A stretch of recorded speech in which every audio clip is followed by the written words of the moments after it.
Let me tell you about this story called Photopia.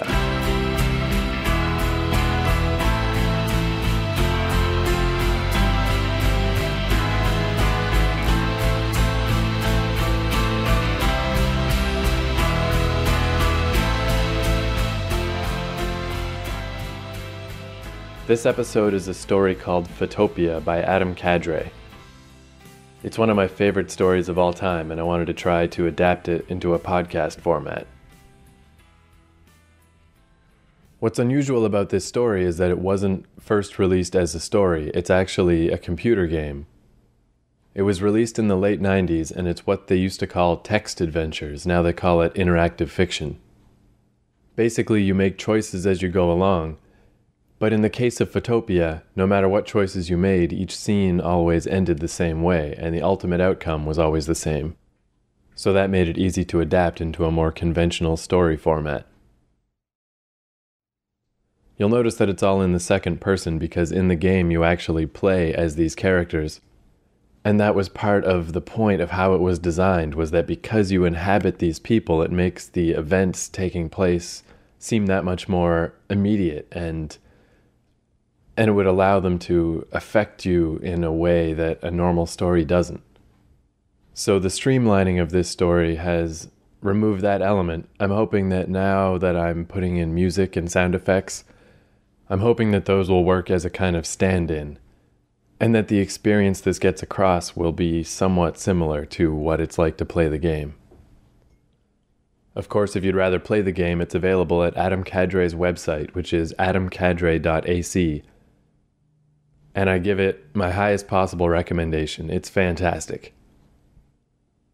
So I hope that this interpretation does some kind of justice to the original. Photopia by Adam Cadre.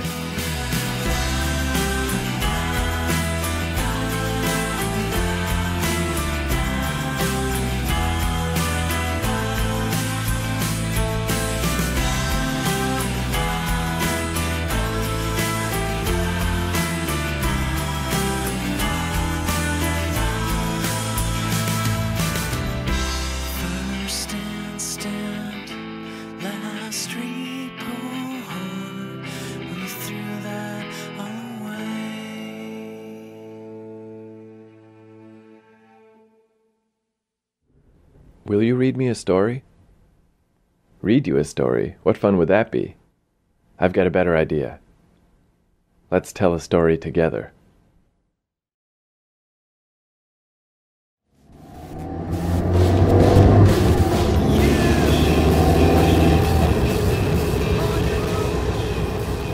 Speeding down Montgomery Boulevard, the streetlights are bright. Unbearably bright. You have to squint as hard as you can to keep your retinas from bursting into flame. Welcome back to the land of the living, bud, Rob says. You planning to stick around for a while, or you're gonna pass out again? Because one thing I've learned about chicks is that they actually don't like it when you pass out on them in the middle of getting it on, you hear me? So if that's like your plan, then I'm dropping you off and showing up solo, bro.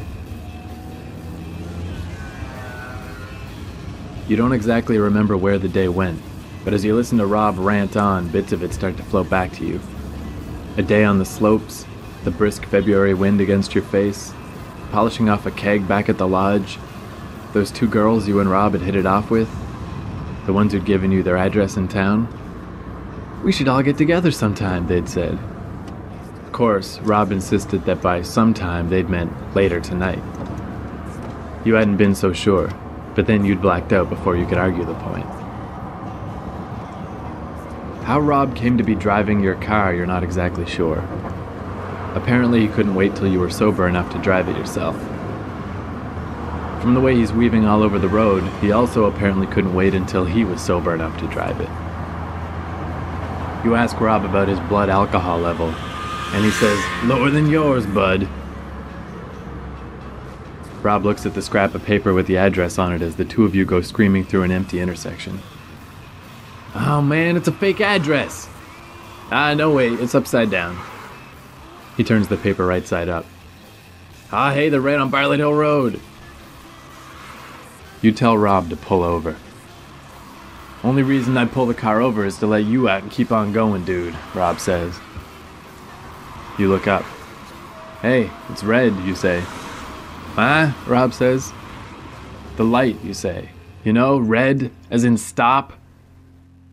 But you don't stop. You don't even slow down as you fly into the intersection, and the light stays an unmistakable red.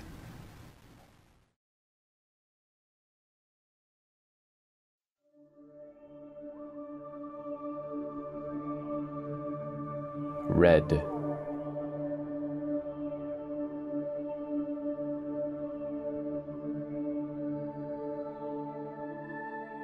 You are Wendy Mackay, first girl on the Red Planet. When you signed up for this mission, you thought that you were going to be coming to a habitable colony. Habitable means you can live there. See, the orbiter was supposed to drop all the pieces of the colony, the power plant, the living quarters, the greenhouse, things like that, onto the planet's surface, packed in airbags which would bounce around and then open up once they were safely on the ground. Some of the airbags were supposed to hold big trucks which would be operated by remote control, dragging the pieces of the colony into their proper places. Your job was going to be to take a tour of the place and verify that everything was up and running. Verify means to make sure. Instead, something went wrong on the orbiter, and it blew up before it had a chance to drop off its payload. Pieces of the orbiter and the colony rained all over the landscape. So this has become a salvage mission. Your instruments indicate that there's at least one piece that's still functioning. Functioning means it's not broken. Your job is to find that piece, or pieces if there's more than one. So you climb down the ladder of your ship and step onto the surface of an alien world. The onboard computers selected this general area as the most likely place to find salvageable remains of what would have been the colony. Salvageable means you can save it.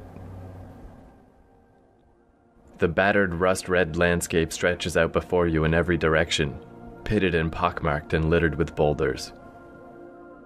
You take a few steps, amazed at how the light gravity turns each step into a great bounding leap. You find what seems to be a piece of a bulldozer or some other sort of construction equipment. It's a set of wheels, each one bigger across than you are tall, wrapped in a tread like on an army tank. You can tell it landed with some force from the ring of debris that surrounds it in a perfect circle. As you continue to walk, you find first one geodesic panel, then another. When people make a dome out of simple polygons like triangles or hexagons, that's called geodesic. Soon the clear plastic panels are as plentiful as the rust-red boulders. This must be where the dome for the living quarters landed. Soon you find you're right. Scattered around you are the remains of what would have been home to the first wave of colonists.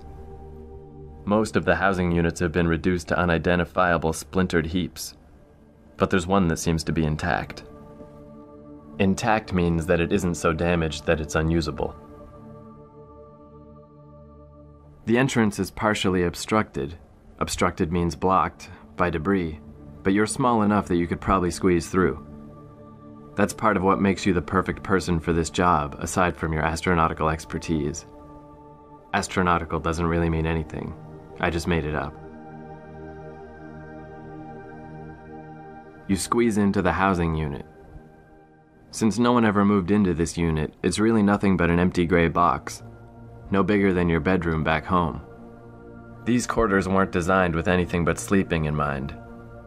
The first colonists were expected to take their meals in a central dining commons, and bathrooms were to be in a separate structure, with each one shared by a number of people. Still, you can't help but feel a twinge. This was going to be someone's home. The first thing they saw when they woke up, the place they looked forward to retreating to after a hard day doing research or exploring the planet's surface or helping to maintain the colony, there were going to be pictures on these walls, footprints on the floor. Now the only footprints left here will be yours. You leave the housing unit and keep exploring, finding the ruins of the power plant. The power plant is in substantially worse shape than the living quarters, and considering that those were completely wrecked, that's saying something. Though the fissionable materials were specially packaged to prevent them from exploding, the Geiger counter in your suit indicates that this area is still very radioactive. I'll explain that part later. For now, let's just say it's very dangerous and you should probably be moving along. Before long, you find the ruins of the greenhouse. The colonization plans called for a central dome, where plants designed to thrive in the harsh, lifeless soil of the red planet could be grown and used for food. Everywhere you look are broken containers that once held seed pods, and now contain nothing but cinders and ash. Among the shattered seed pod containers, you see one single undamaged one, and pick it up. The moment you touch the seed pod container, the clicking in your helmet stops. This is the only item you will be able to save. You return to your ship, gently placing the seed pod on the seat next to you. Then you rocket back into space, leaving the red planet in your wake. Before long, a familiar, cloud-streaked blue ball appears on your monitors. You're home again. But something goes terribly wrong. The heat shields hold up fine during re-entry, but the parachutes fail to open as you head for splashdown.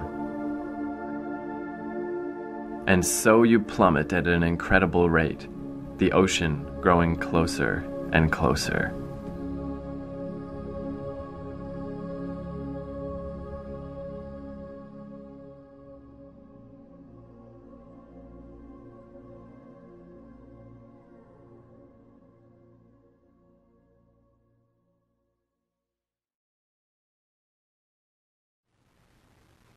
You hear a splash, and then can hear only the whir of your computer. You get up and go into the hallway, just outside your office. Your guest Gabriel's room lies just ahead of you, the door wide open. You go into his room. You've managed to get good use out of the fourth bedroom, taking in an exchange student through the Tortalia World Youth Program. In exchange for you providing Gabriel with room and board, Allison is entitled to spend a year attending school and living with Gabriel's family in Paraguay when she's 18, should she choose to go. Whether Allie will have any inclination to visit Paraguay in 14 years is an open question. You walk up to the window and take a look outside and feel a bayonet slice through your heart. Allie is floating face down in the pool. It takes all the willpower you possess to take the stairs merely 5 at a time, instead of simply throwing yourself down the staircase. Your backyard isn't exactly sprawling, but it was more than big enough to accommodate the small swimming pool which Allison was never supposed to be allowed near, at least not until she learned to swim. Gabriel pokes his head outside to see what's the matter, and cries, "Rescue her from the pool! I will call the emergency!" You jump into the pool and in a matter of seconds have Allie safely on the cement bank. But she still isn't breathing. Gabriel comes dashing back outside, telephone in hand. "The ambulances are coming, and at the same time I have the instructions for the CPR. First, tilt her head back." You tilt her head back and Gabriel says, "Now you must breathe into her mouth." You breathe into Allie's mouth and Gabriel says, "Now you must press her chest." You apply pressure to Allie's chest and suddenly she coughs up a mouthful of water. A minute later she's sitting up and looking around bewilderedly. "Allison," you cry, "Allison, baby, how many times have we told you not to go near the pool? Another minute we would have lost you. You know you're not supposed to go near the pool." "I wanted to see," she says. "What?" "I wanted to see," she says, "if the world looked the same under the water as it does over it."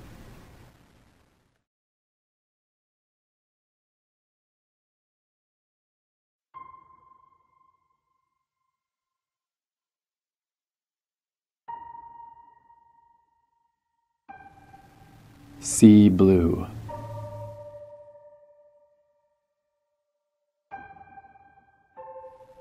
Your spaceship was able to survive the impact with the ocean easily.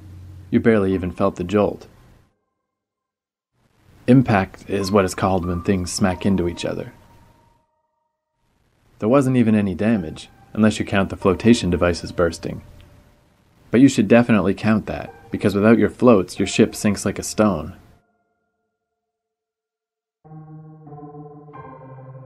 Down, down, down, into the murky depths. You're still not worried, since you can always just fly the ship right back up to the surface. Except that when you hit bottom, the engines go dead. You try to restart them with no success. Fortunately, your spacesuit is watertight and more than capable of protecting you from the water pressure that would otherwise crush you like a soda can. It'll have to do. You're gonna have to swim for it. You gather up your seed pod, head to the airlock, turn on the lights in your suit, and hope for the best. Well, this is a first. You're standing on the door of the airlock. Usually you're firmly rooted to the floor, and the door is just as firmly set in the wall, or else you're floating weightlessly and there is no real up or down. But the ship landed at an odd angle, and you're not quite sure what to expect when you open the doors. If there isn't enough room for you to crawl out between the door and the ocean bottom, you're in some serious trouble. The wall, or now floor, is festooned with a big blue button, which opens the door.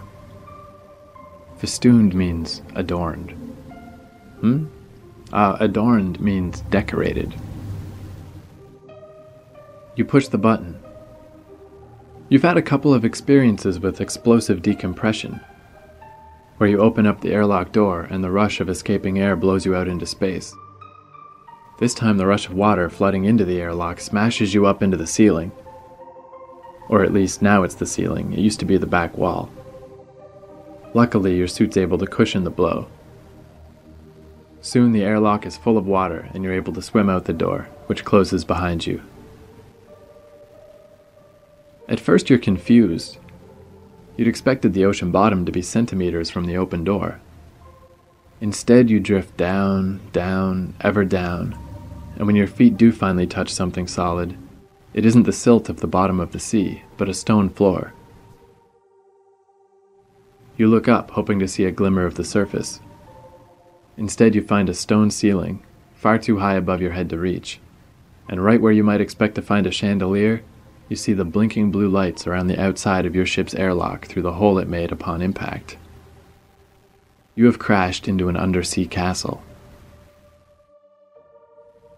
Moldy stone walls stand all around you, dimly visible through the murk. You feel them more than see them. Chunks of fallen stone from the ceiling lie scattered around at your feet. You can barely make out arched doorways at either end of the room. Also at your feet is the seed pod. You lost track of it in the rush of water. You scoop it up. You go to the north, into the keep, a fortified tower inside the castle walls. Fortified means strengthened. A stone spiral staircase leads upward, but stops abruptly when it reaches the ceiling. So you go the other way, into a great empty chamber just like the one you landed in, except for a long stone slab that you decide must be a dining table. You don't have any evidence for this. You don't know how this castle got here, or who might have lived in it. For all you know, they might have been incredibly tall, skinny, water-breathing creatures, and this was one of their beds. But for the time being, we'll call it a dining table. Beyond that is a room just as big as the others you've seen. But unlike the others, this one contains a barnacle-encrusted object in the unmistakable shape of a chair. Given the place you found it and the fact that it's built into the floor, you can only conclude that it must be a throne. The far wall features a carved-out alcove that looks like it must have been a fireplace, though how one might go about lighting a fire underwater is anyone's guess. Mounted on the wall above the fireplace in an X shape are a pickaxe and a shovel. You try to get the pickaxe, but it clings firmly to the wall. You tug on it again, and this time the handle moves a few centimeters. Then you feel a distinct click. The castle begins to rumble, with the shaking most pronounced in the direction of the keep. The shovel which was wedged behind the pickaxe clatters to the ground, and the rumbling stops. After that, the pickaxe swings back into place. You get the shovel, then head back to the keep, where the stone spiral staircase now leads upward to the ocean's surface. You start up the stairs, the murk gradually diminishing as you come closer and closer to the surface. But just as the sun starts to resolve from a general glow into a specific bright blob above you, a vicious rip current pulls you off the staircase and drags you further out to sea.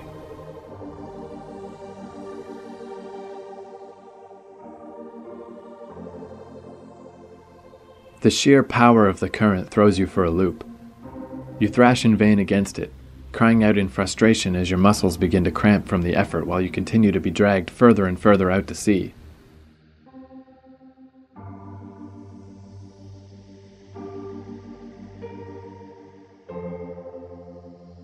Finally, you try swimming parallel to shore, and that frees you from the current's grip. For several long moments, you drift aimlessly in the ocean, exhausted.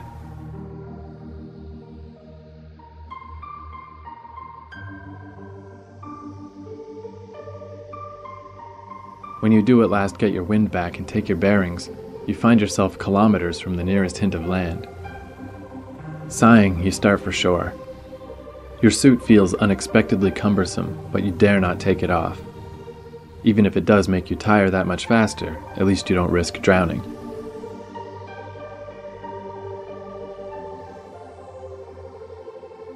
Or rather, you don't risk drowning until your oxygen supply runs out. Luckily, this doesn't happen until your feet at long last touch the shore. You drag yourself onto the beach, blinding spots dancing before your eyes.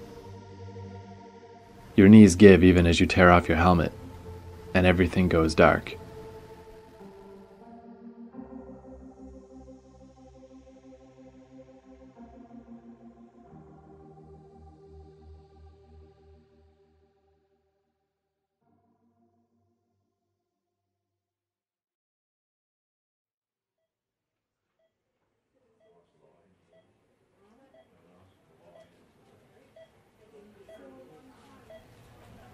Everything is dark. No matter how much you strain your eyes, you can't see the faintest hint of light. But whispering voices tickle the edge of your hearing.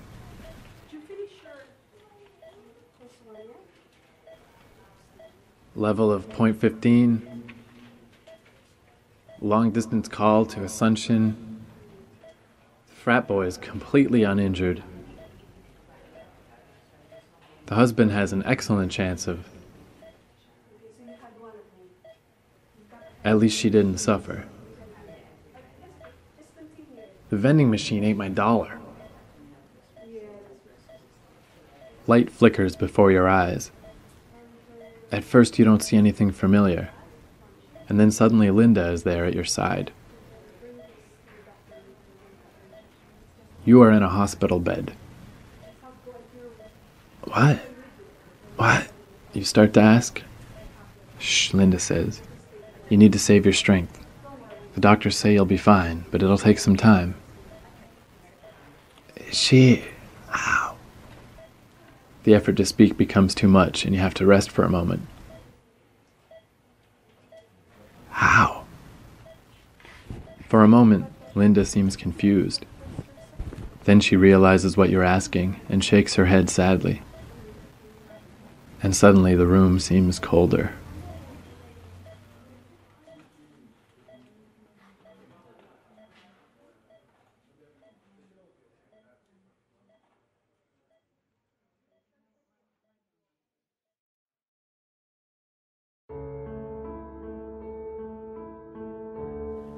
Gold.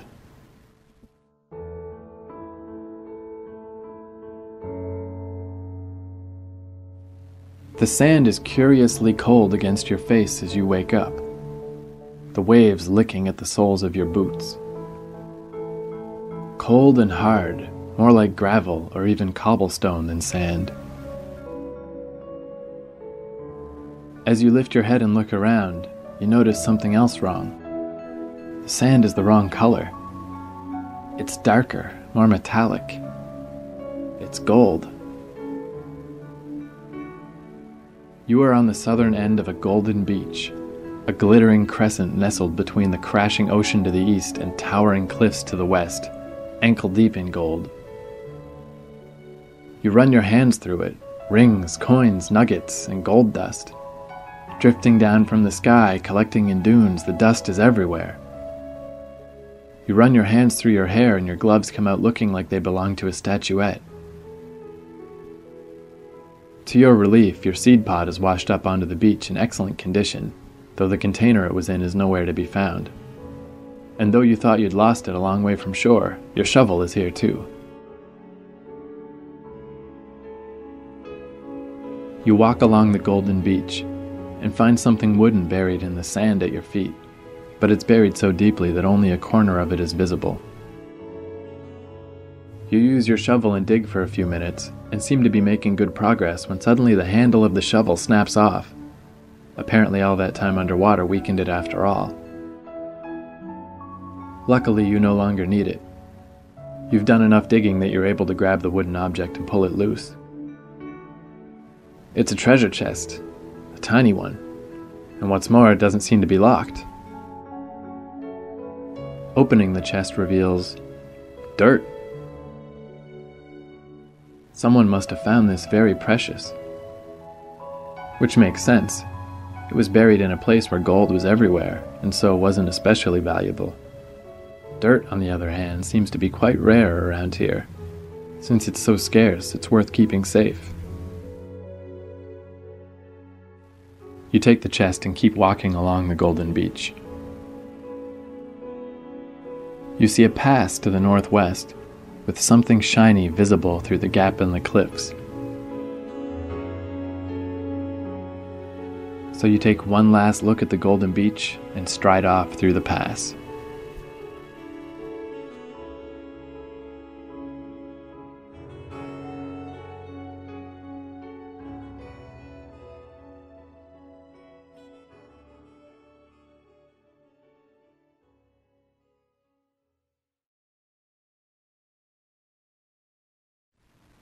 You take one last look at the hockey game on TV and stride through the garage door to tell Allie it's time to come in.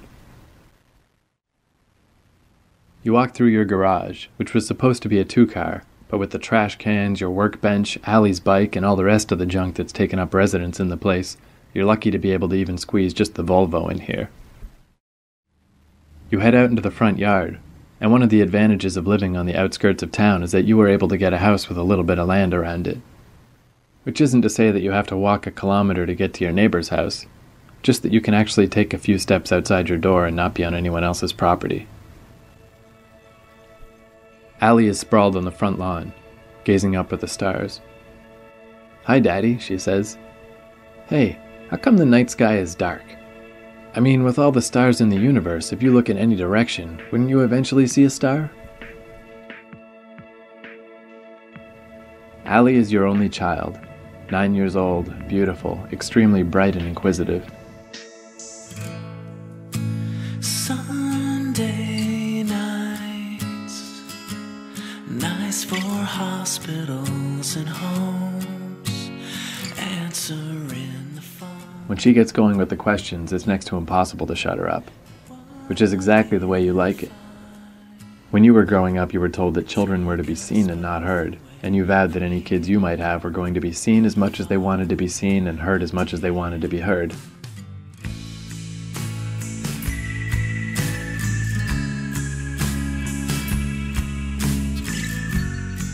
The fact that Allie is, in your unbiased opinion, the most brilliant kid in the history of the universe and a joy to listen to is just an added bonus. We could stay home, writing letters full of love and the stars above. Put your records on. Well, you say, people used to think it was because there were only a few stars, and that they were just tiny points of light set in the outermost of a set of crystalline spheres that surrounded the Earth. Crystalline just means like a crystal. There were a whole bunch of these spheres, nestled inside of one another. I think the moon was closest, then Mercury, then Venus, then the sun, then Mars, Jupiter, Saturn, then the stars, and outside of that was heaven. So how does it really work, Allie asks. Mary thinks it's a little strange that you've started choosing introductory astrophysics texts as your bedtime reading material, but it really pays off at moments like this. Well, you say, lying down on the grass next to Allie, it has to do with the inverse square law. Think of a star and imagine putting up an enormous sheet of paper about 1 astronomical unit away. The star will light up a certain area of the sheet of paper. Now take that paper and put it 2 astronomical units away. The area that the star lights up will be twice as tall and twice as wide, but it's the same amount of light hitting it, the same number of photons, only spread out over an area 4 times as big. That means if you look at a small area of the sheet of paper, only 1/4 as many photons are hitting it, so it looks 1/4 as bright. If you look at it from 10 times as far away, it looks 1/100th as bright. That means that the further away you get, the fewer photons have a chance of reaching your eyes. And if you factor in all the things that can block the photons that do have a chance to get here, clouds of hydrogen gas, for instance, only the photons from the closest and brightest stars make it to your eyes. The rest of the sky looks dark. Cool, Allie says. Is that true about everything a star sends out, or just light? Well, you say, a star doesn't emit a whole lot except light, if by light you mean photons, which can range anywhere from radio waves to X-rays and beyond. Then there's the solar wind, which is mostly protons. And then there are neutrinos, which go through pretty much everything. People have collected huge pools of gallium, put them deep underground, and it turns out that 30 tons of the stuff, 30 tons, will catch 1 neutrino a day. The neutrino will turn 1 atom of gallium into germanium. All the other billions and billions of neutrinos just go streaming right through the Earth. But you can't see them because they go right through your eyes. Awesome, Allie says. Where does the gallium come from? Good question, you say. The easy answer is that it's mined. But here's the more interesting answer. You know what a star is, right? Sure, Allie says. It's a big ball of hydrogen being fused into helium. Bing, you say, right as usual. Now, eventually the hydrogen runs out. What happens to the helium left over? Some of it gets expelled out into space, and the rest of it contracts even tighter, till the helium starts to fuse. So the star lights up again, turning helium into carbon, and then into oxygen. And the process keeps going. Some of the matter is expelled into space, the rest keeps contracting, fusing into neon, magnesium, silicon, and eventually into iron. Iron is pretty much the most stable thing there is. Right now, hydrogen is the most common substance there is, but if you wait long enough, it'll be iron. Now, iron is element number 26, and gallium is number 31, so you'll never get to gallium that way. Heavy elements like gallium or gold are produced in supernovae.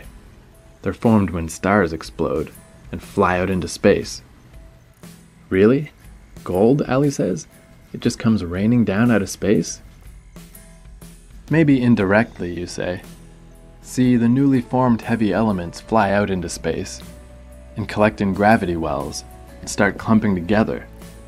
Some end up inside new second or third generation stars, while others get locked up in planets only to get dug up a few billion years later and used for neutrino detection, or jewelry or coins.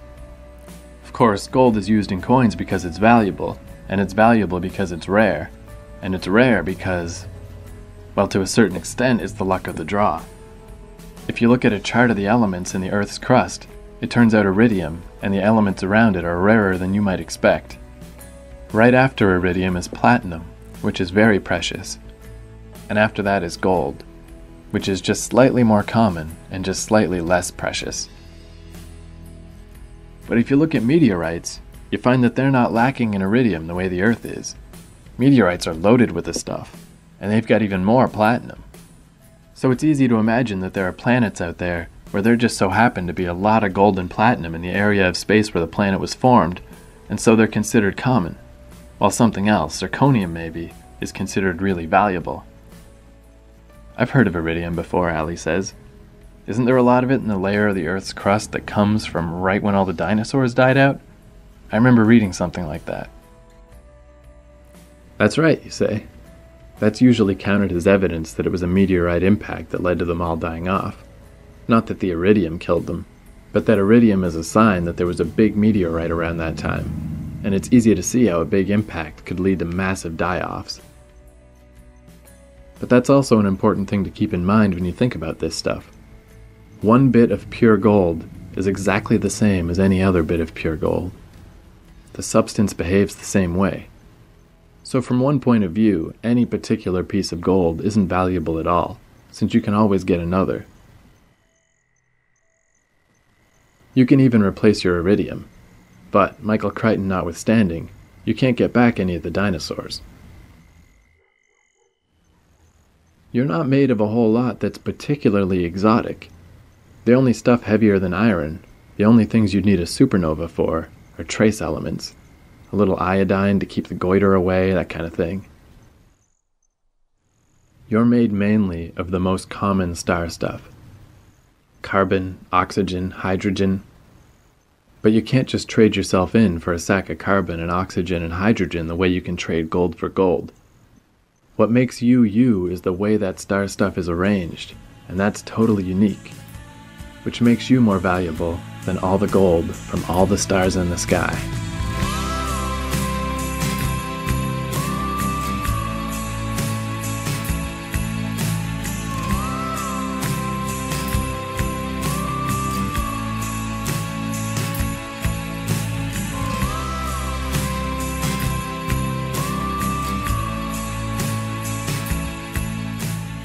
And what am I, chopped liver? Mary asks, emerging from the garage. All the stars in the sky? Really, Sam, when you start trying to wax poetic, it's a pretty good sign that it's past your bedtime, let alone Allie's. Time to come in, kids. Okay, Mom, Allie says. She stands up and stretches. Night, Daddy. Sunday nights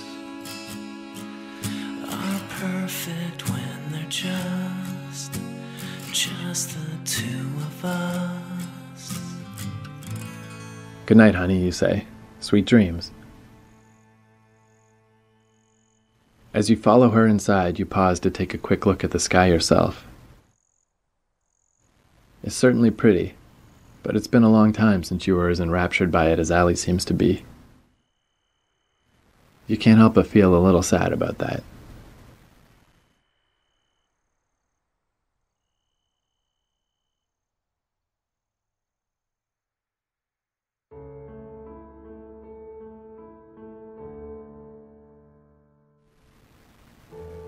Sky blue. As you walk through the pass, you encounter first one shard of glass on the ground, then another. But it isn't until you crest the final hill that you see what you've discovered. You are standing on a ridge above the entrance to a vast crystal labyrinth. You'd be tempted to call it a city, with its haphazard collection of iridescent towers and spires and arches. Iridescent means shimmering with rainbow colors. But from what you can see from your vantage point, there's barely enough space between the crystal walls to permit one person to pass between them. The labyrinth is ringed by steep mountains, so going around it is impossible. You step into the crystal labyrinth, and immediately get lost.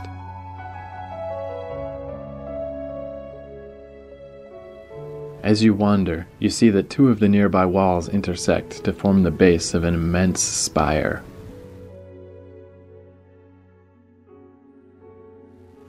You walk further and further, past an enormous arch which looms overhead.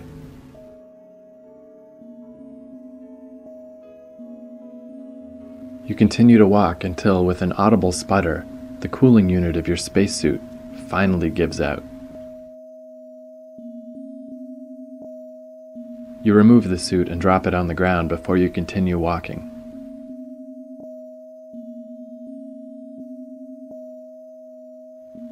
You walk and walk until you feel a cool breeze ruffle the feathers of your wings. Your wings are a little sore from having been bound up in your spacesuit for so long. You stretch your wings and soar into the sky. Now you're hovering above the crystal labyrinth. From this perspective, it looks like a mind-bogglingly complex mandala. A mandala is a pattern that some people use in prayer. There's no way you could have possibly navigated it on the ground. In fact, it almost gives you a headache. Much more relaxing is the cloudless, sparkling blue sky all around you. A bird flies by, disappearing through the gap in the mountains to the west. You follow it, flying through the pass, reveling in the rush of the wind against your white feathered wings.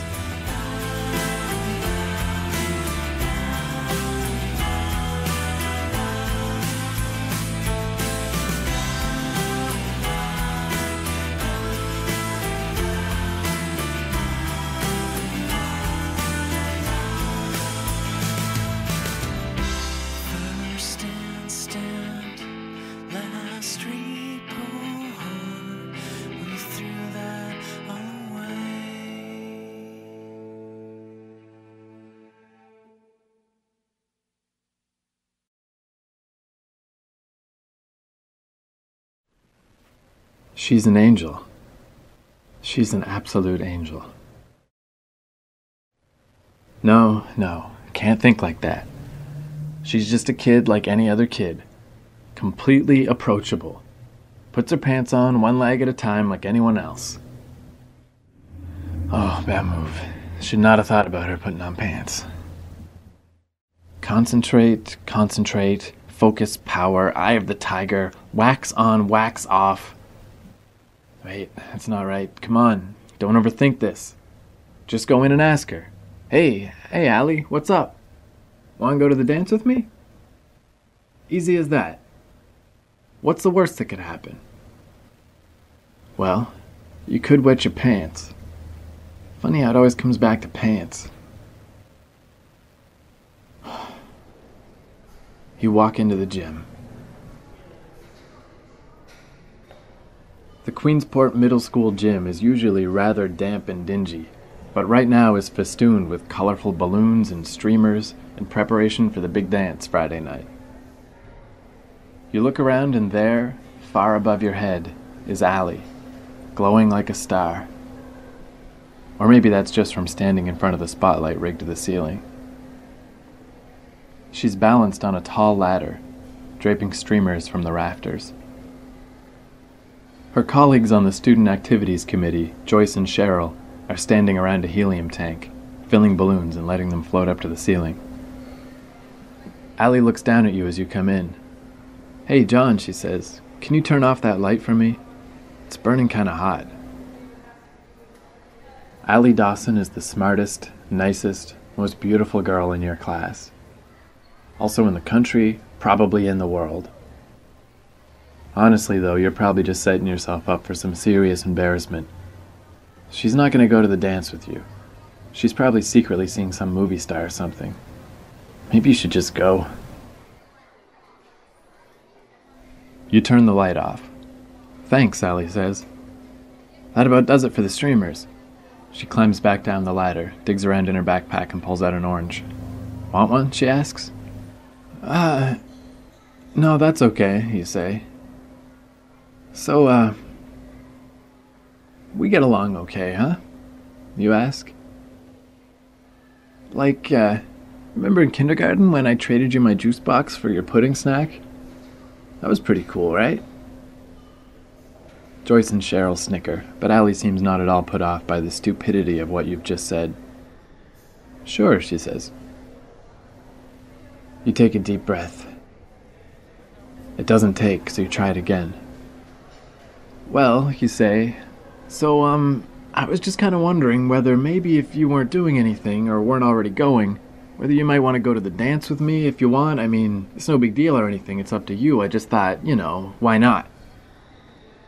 There, you think? That was pretty smooth. But Allie shakes her head. Sorry, she says, I'm babysitting that night. Your heart plummets into your stomach with what you're sure is an audible splash. You're trying to decide whether to throw yourself in front of the nearest bus or if you should just go home and slash your wrists when you realize Allie isn't finished talking. So it'll have to be Saturday, she concludes. Wait, what? So that's a yes? Sure, she says. I mean, it won't be a dance, but I'm sure we can find something fun to do. Can you come by around 7? Saturday, 7 o'clock, 75 hours, 43 minutes, 17 seconds from now. Suddenly, it seems like a lifetime.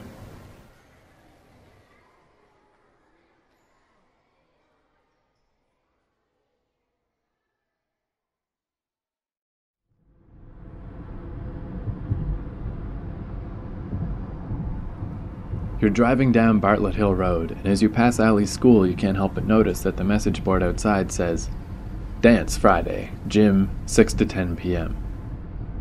There was a dance tonight, you ask? You should have told us. We could have found another sitter. That's okay, Allie says drowsily. You and Miss Mackay asked before any boys did. Well, still, you say. Next time, just call us and give us the old heave-ho, okay? I'm sure there must be a legion of boys out there who cried themselves to sleep thanks to us. Allie smiles sleepily. You sound like my dad, she says. Allie and your daughter Wendy struck up a friendship a couple summers back, when the teacher of Wendy's swimming class brought in some of the kids from her youth league team to help out. Since then, Allie's been your regular babysitter. She's bright, polite, doesn't charge very much, and Wendy likes her enough that her first question whenever you and Linda get home from an outing is when you'll be going out again. You cruise through the Polk Boulevard intersection. How is it that I sound like your dad, you ask? Allie says.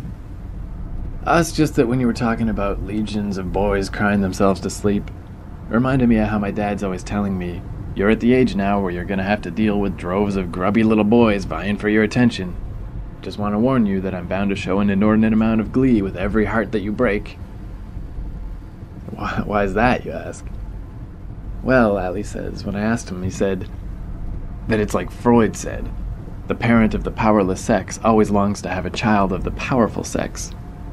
Then he told me, and sure enough, after years of having to deal with being on the receiving end of possible rejection every time I was interested in someone, it's going to be a thrill to see my very own kid dishing it out. It's a clear case of Venus envy. You go over the train tracks and through the O'Brien Boulevard intersection. You know, Wendy's crazy about you, you say.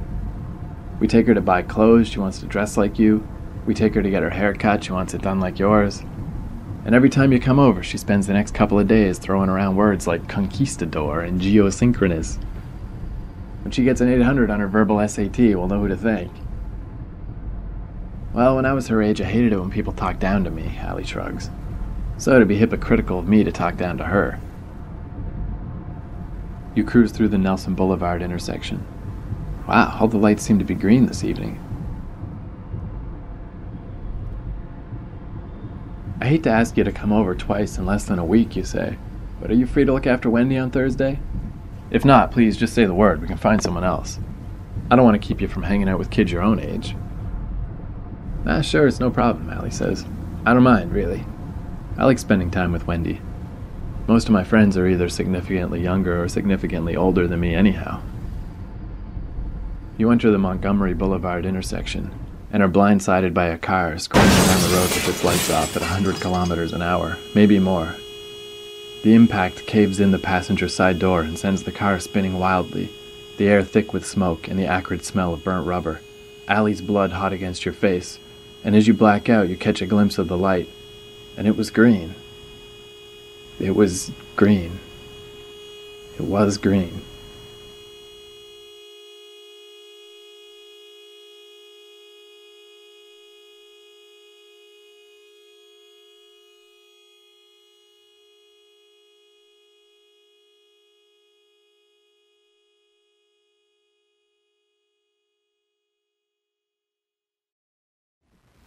green. On the other side of the pass, you find yourself flying over a vast forest that stretches as far as you can see. The mere sight of it is enough to make your wings ache. There's no way you can fly that far under your own power. Besides, the idea of strolling through a shady forest seems awfully appealing right about now. You touch down and wander through the woods. After a few minutes of walking through the forest, you reach a small clearing and pause to take a look around. Something is wrong. In fact, everything is just slightly off. The leaves of the trees don't sway enough in the breeze. The subtle sounds of the forest are conspicuously absent. Everything smells sterile and dead, but you can't quite put your finger on why that is. As you look more closely at the trees, you suddenly realize what's wrong with them. They're not alive. The trunks and branches of the trees are solid stone, petrified wood, the organic material replaced with silica from the groundwater over the course of millions of years. Silica is silicon dioxide, which makes up sand, quartz, all kinds of things. But these are not mere stone pillars. They're still trees, complete with leaves made of malachite, a green marbled stone derived from copper and as arresting in its own way as emerald. Arresting means it makes you stop and look. You don't have much time to ponder this mystery, because suddenly you hear a growling in the distance and turn to see a wolf charging right at you. The wolf bounds closer. It looks as though it's about to leap for your throat. But then it knocks you to the ground and starts playfully licking your face. You pet it, then get up and gather your possessions, the wolf trotting merrily along at your heels. The wolf looks rather emaciated. Emaciated means scrawny from lack of food. Someone needs to feed it. You open your treasure chest and dump the dirt on the ground. Then you plant the seed pod in the dirt, step back, and wait for it to grow. But nothing happens. You hear a soft chuckling behind you. "Well, well," says a voice, "if it ain't pirate-turned-astronaut Wendy Mackay. What are you doing in the Queen's realms?" You turn around to find a diminutive man with a bushy white beard, pushing along a white cart almost as big as he is. Diminutive is another word for small. "Who are you?" you ask. "I'm the local weather salesman," he says, "and I'd say that you're not going to have much success growing things without some rain handy." He rummages through his cart. "But you're in luck," he says. "I just happen to have some in stock." You ask him if you can buy some rain.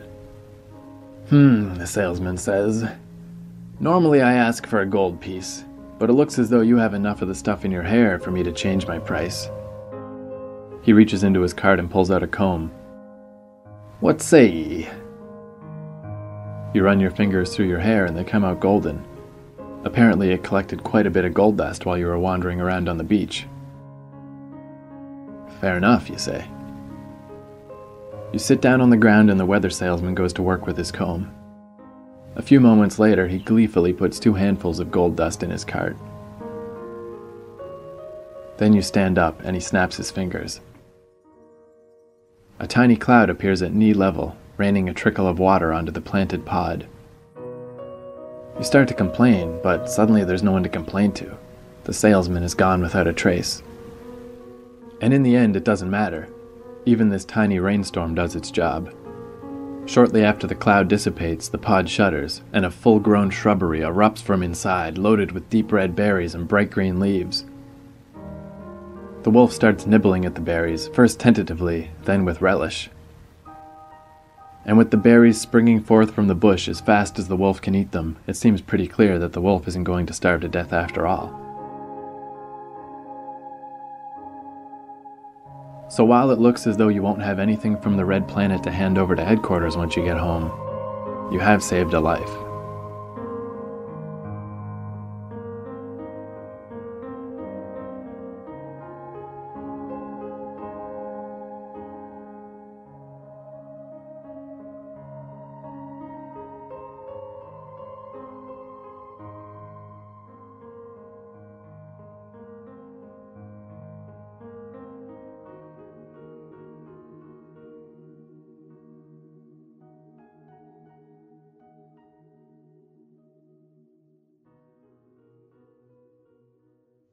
And that's the end of our story for tonight, Allie says.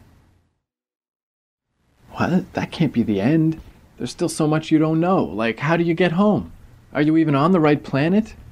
Do you get in trouble for not having the pot anymore? Who's the queen the weather salesman talked about? But wait, you begin, what about... Come on, Wendy, Allie says, you know the rules. It's way past your bedtime. Your parents will be home soon, and if you're still up, it won't look too good for either of us. I'll be right here if you need anything. She pulls a book out of her backpack and starts in on her homework.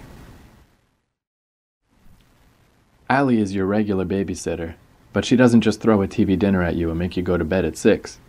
She tells you stories, and helps you with your homework, and lets you help cook, and tells you which boys she likes, and all in all, acts like a friend.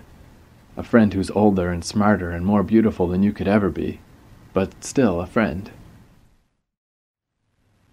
You close your eyes and try to force yourself to sleep, but it's just no use. You have to find out about the Queen and the rest of the mission. You ask Allie about how you get home. You'll find out next time, Allie says, smiling. Or maybe I'll play you and you can tell me what happens, depending on what I choose to do. But who was the Queen, you ask?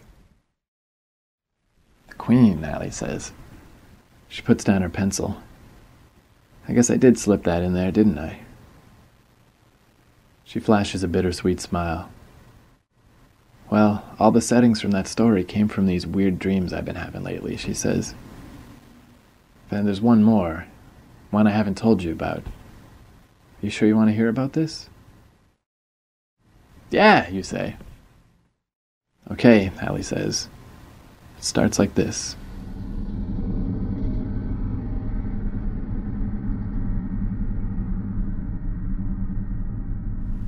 Purple.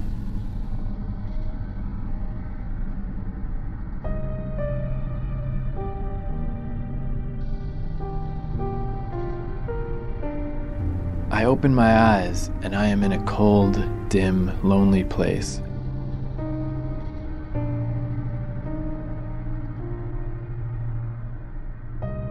I blink, thinking my eyes are still closed, but then I realize that it's not pitch black.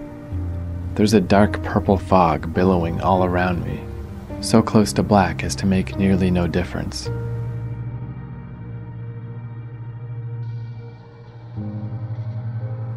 There's a faint purple glow to the stone floor, though I might not even notice it if it weren't holding me up.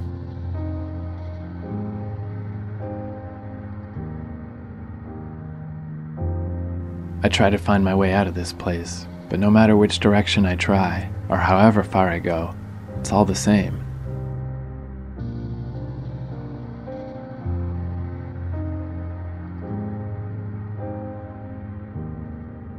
Eventually, maybe it's minutes, maybe it's days, I can suddenly make out a vague shape in the fog.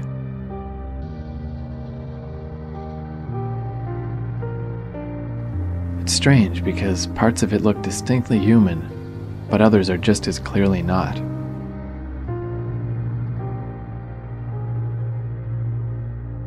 I come closer, and I discover the answer. It's a person sitting in a huge throne made of rock. No, that's not right. It's not made of rock. It is a rock. One single stone in the rough shape of a high-backed chair.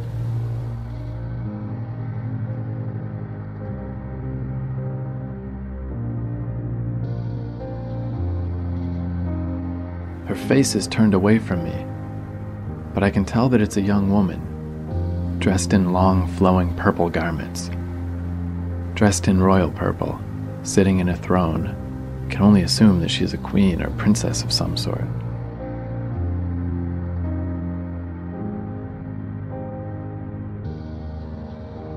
Since I don't believe in monarchy, and certainly am not one of her subjects, I don't feel the need to bow or scrape or call her your majesty. Hello, I say. After a moment, she turns to face me. That's when I start to get really scared.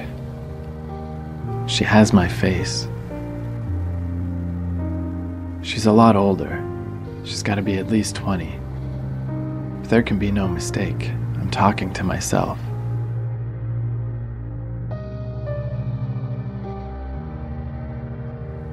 Normally, this would be a sign of impending mental collapse, but luckily, it's already a dream. Well, she says, aren't you going to flee in terror? Can't you feel the life seeping out of you already just by being near me?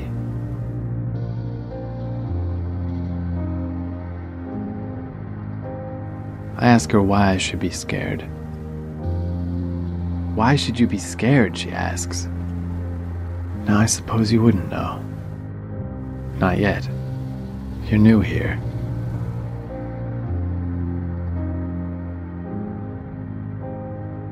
But I suppose I might as well confess. See, I'm one of those girls with a rep. Everything I look at is supposed to die. And it's true. I am the queen of all I survey, and all I survey is long dead.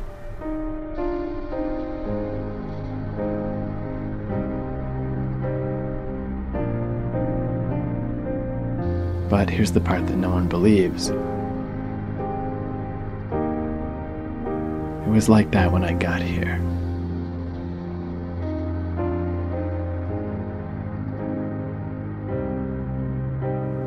When I arrived here, I was given proprietorship over all the realms I had dreamt of as a child, she says.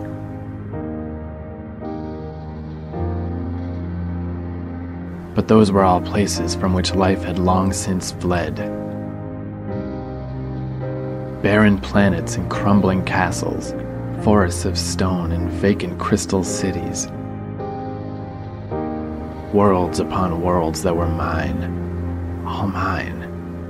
But not a bit of it populated by any living thing. Sure, the occasional fish or fowl might wander through, but any creature that enters my domain either dies or leaves me. Nothing ever stays.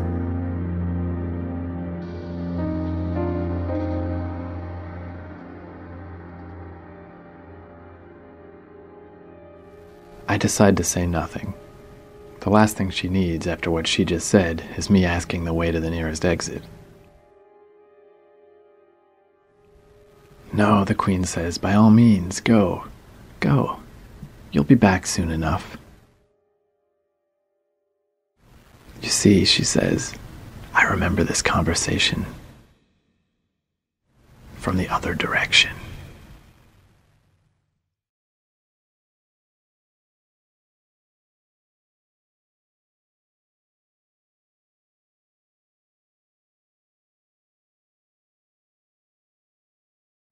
We're home, you announce.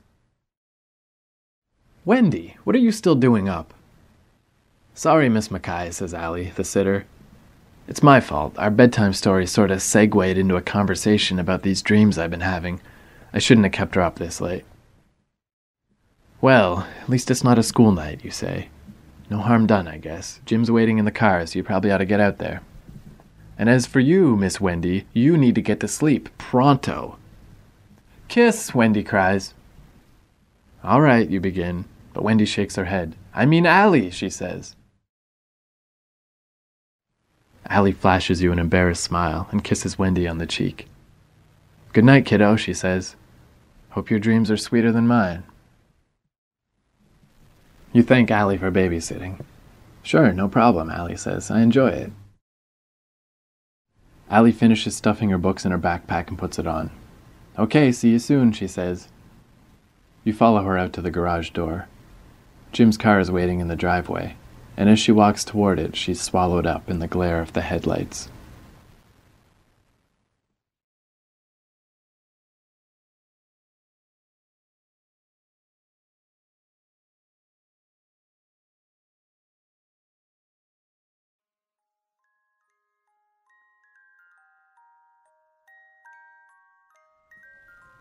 Pure white light blazes down on Allie's crib as Sam plugs in the huge screen he ordered through the mail and mounted on the ceiling.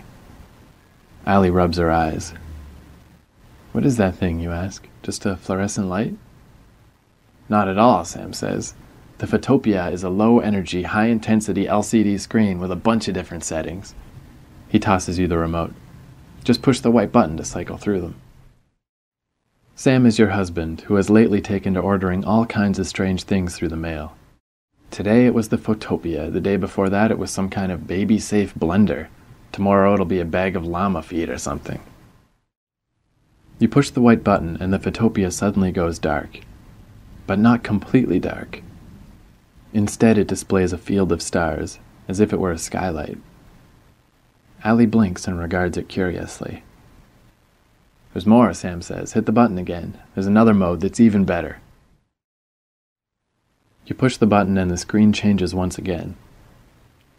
This time it shows a black field over which 3 large circles, one red, one blue, one green, slowly drift. They bounce off the sides of the screen, but when they collide, they blend to form other colors: magenta, cyan, yellow, white. Allie claps with delight. "I think we have a winner," Sam grins. "Money well spent," says I.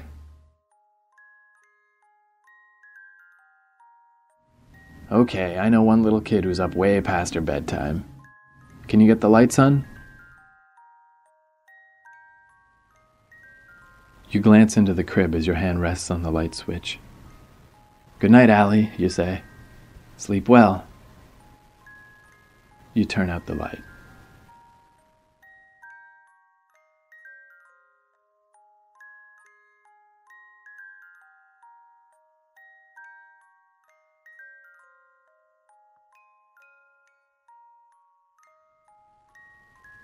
Photopia by Adam Cadre.